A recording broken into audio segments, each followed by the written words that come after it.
여러분 안녕하세요. 중국 서사이의 오늘은 삼국지연의 8번째 시간입니다.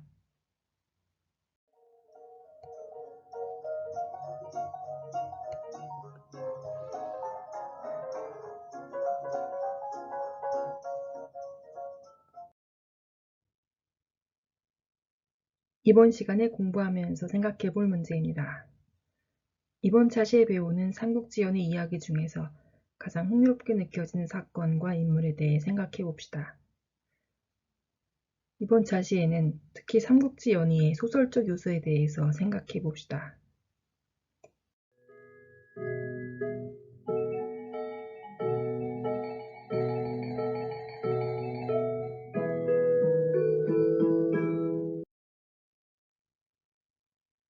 지난 시간까지 우리는 유비가 드디어 서천을 점거하고 제갈량의 천하삼분지계를 완성하는 것을 보았습니다.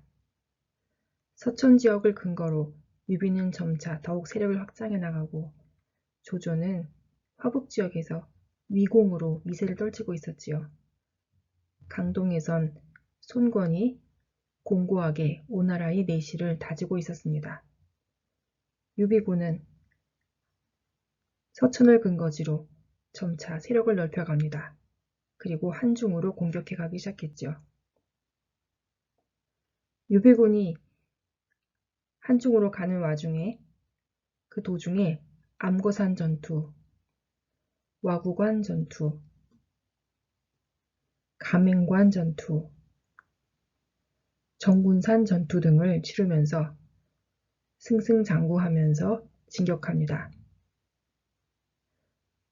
암거산 전투에서는 장비와 장압이 서로 지략을 다투지요. 장압이 굳게 지키고 나오지 않자 장비는 술 취한 척하면서 적군을 유인해내고 술 취한 장비인 줄 알고 덤벼든 군사들은 숨어있던 장비에게 크게 혼이 나고 대패하고 맙니다.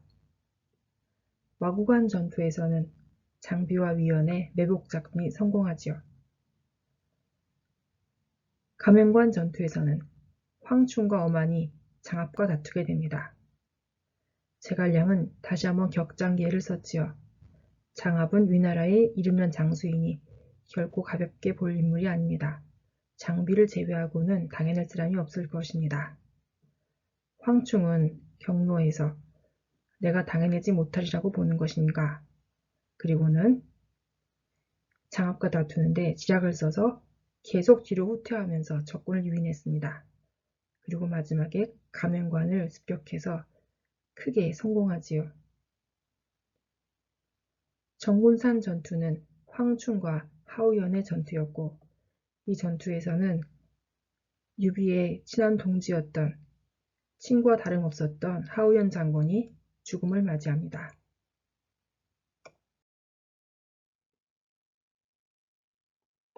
조조는 자신의 충실한 벗이었던 그리고 충실한 부하였던 하우연이 죽자 분노하여 직접 20만 대군을 이끌고 한중으로 향합니다.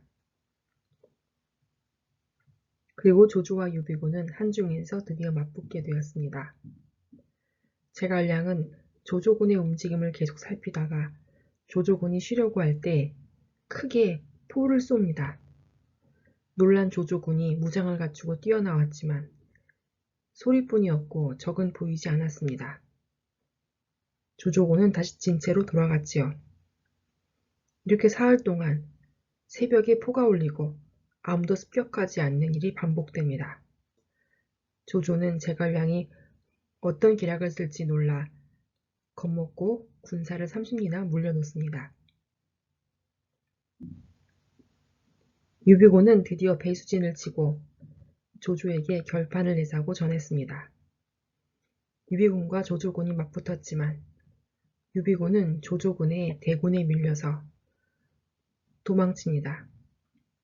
땅에 온갖 물건들이 떨어지지만 조조는 의심하고 절대 땅에 떨어진 것을 줍지 말라고 명합니다.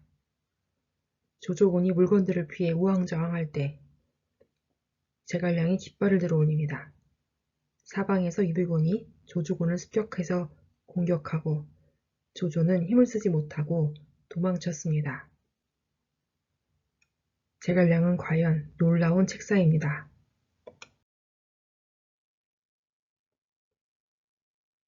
조조는 수양아들인 조창이 지원군으로 오자 다시 힘을 내어서 싸움을 계속합니다. 그렇지만 양쪽 군사가 서로 대치하는 상태가 오래 지나자 조조군은 식량이 바닥나고 사기도 점차 떨어졌습니다. 조조는 퇴각하고 싶었지만 촉군이 비웃을까 두려워서 머뭇거리고 있었죠. 어느 날 조조가 저녁 식사로 닭국을 먹고 있는데 하우돈이 들어와서 그날 밤에 아모를 무엇으로 할지 묻습니다. 마침 닭갈비를 들고 있던 조조는 무심코 게륵이라고 하라고 이야기하죠. 그날 밤에 아모가 게륵이라는 닭갈비라는 말을 들은 양수는 조조의 의중을 읽어냅니다. 게륵이라면 닭갈비가 아닌가. 닭갈비는 버리기는 아깝지만 먹을 것도 없지.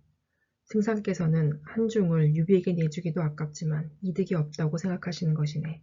곧 철수할 것이니 허둥대지 않도록 모두 짐을 꾸려놓는 게 좋겠구만.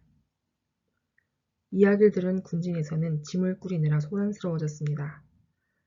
조조는 자신의 심중을 읽어낸 양수에게 놀랐지만 또 기강은 어지럽다는 죄로 참수할 수밖에 없었죠. 조조는 그 다음에도 여기저기서 몰아쳐오는 초계 장수들을 견뎌내지 못했습니다. 결국 조조는 군대를 퇴각시킬 수밖에 없었죠.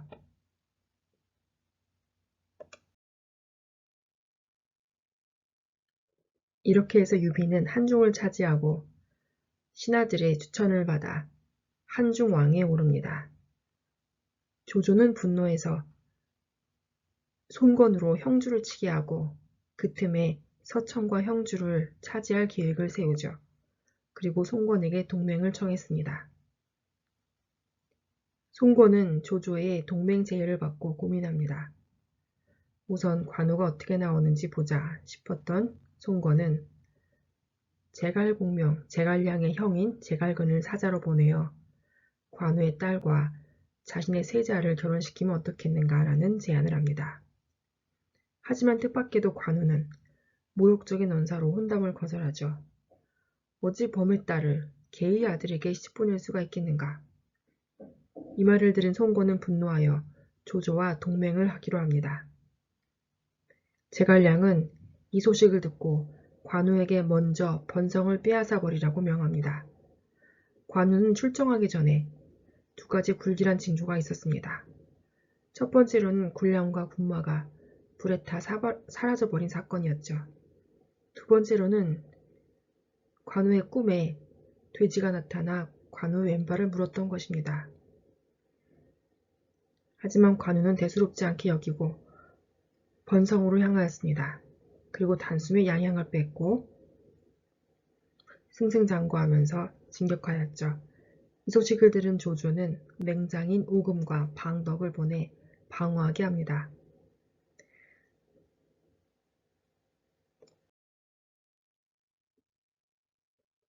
관우는 조조의 맹장인 방덕과 맞붙어서 100여 합이 넘도록 싸움을 벌였지만 승부를 내지 못했습니다.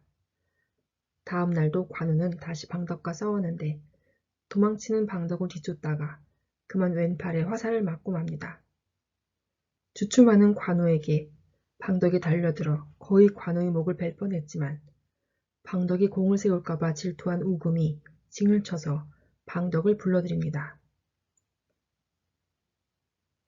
우금과 방덕은 중구천이라는 골짜기에 군사를 주둔시키고 있었는데 이곳은 8월에 가을비가 많이 내려서 종종 물이 차는 곳이었습니다. 관우가 예측한 대로 폭우로 물이 불어나자 우금의 군사들은 골짜기에 갇혀 물에 빠져 수몰됩니다. 우금과 방덕도 물에 빠져 있다가 결국 관우에게 붙잡히고 목숨을 구걸한 우금은 관우에게 항복하고 방덕은 목이 베입니다. 관우는 이어서 번성을 빼앗고자 진격합니다. 조인이 거느린 군사들이 대응하다 그들이 쏜 화살에 그만 관우는 오른팔을 맞고 말에서 떨어집니다. 관우가 맞은 화살은 독화살이었습니다. 명의 화타는 관우를 치료하면서 독이 뼛속까지 스며들었기 때문에 살갗을 쪼개고 뼈를 드러내어서 독을 긁어내야 한다고 말했죠. 관우는 그까짓 것은 술을 몇 잔 마시면 될 뿐이다 라고 태연스럽게 말합니다. 화타가 살을 쪼개고 뼈를 갉아내는 소리가 사각사각 들렸지만 옆에 사람들이 모두 얼굴을 찡그리고 무서워하는 중에도 관우는 술을 마시면서 바둑을 두는 용맹스러운 모습을 보입니다. 이 일련의 사건을 통해서 관우의 자부심 그리고 용맹스러운 성격이 다 드러나네요. 그렇지만 초고 동맹이 깨지게 된 것은 아쉬운 부분입니다. 관우가 양양과 번성을 공격하면서 형주를 비우자 손권의 장수 여몽은 형주를 칠 계획을 세웠습니다. 이 여몽이란 사람은 노숙을 이어서 성권의 대두독이 된 사람으로 괄목상대의 주인공이기도 하죠. 여몽이 살펴보니 형주는 군사들이 잘 정돈되어 있었고 방비가 물샐 틈 없었습니다. 형주를 공격하는 것이 쉽지 않을 것 같으니 여몽의 마음에 근심 많아지고 병이 났습니다. 육손이라는 젊은 책사가 여몽에게 제안을 합니다. 여몽은 경험이 많은 노장이라 관우가 계속 경계를 하고 있으니 여몽이 잠시 쉬고 새롭고 경험이 없는 사람을 형주에 대응하도록 하면 관우가 방심을 할 것이라는 것이었습니다. 그리고 육손이 여몽 대신에 육구로 와서 군사를 지키게 됩니다. 육손은 관우에게 평소에 그 무용을 흠모했다는 편지와 함께 갖가지 재물을 보냅니다. 자신은 경험도 없고 무예도 일천하여서 관우와 같은 용맹한 장수가 늘 부러웠다는 이야기로 가득 치사를 보내죠. 관우는 자부심이 가득해지고 교만한 생각에 빠져서 형주 군사들을 지금 싸움을 벌이고 있는 번성으로 옮깁니다. 그리고 여몽은 그 소식을 듣고 자신의 군사들을 장사치로 변장시켜서 봉수대를 지키는 형주 군사들 사이로 잠입시킵니다. 봉수대를 지키는 군사들을 사로잡은 여몽은 봉수대에 불을 올리지 못하게 합니다. 그리고 이전에는 동호의 땅이었던 형주 지역의 군사들을 회유하고 형주성에 무혈 입성하게 되죠. 공안과 남군 땅도 손권에게 토항합니다. 번성에서 싸움을 하다가 수세에 몰린 관우는 다시 양양 형주 땅으로 향하고 있었습니다.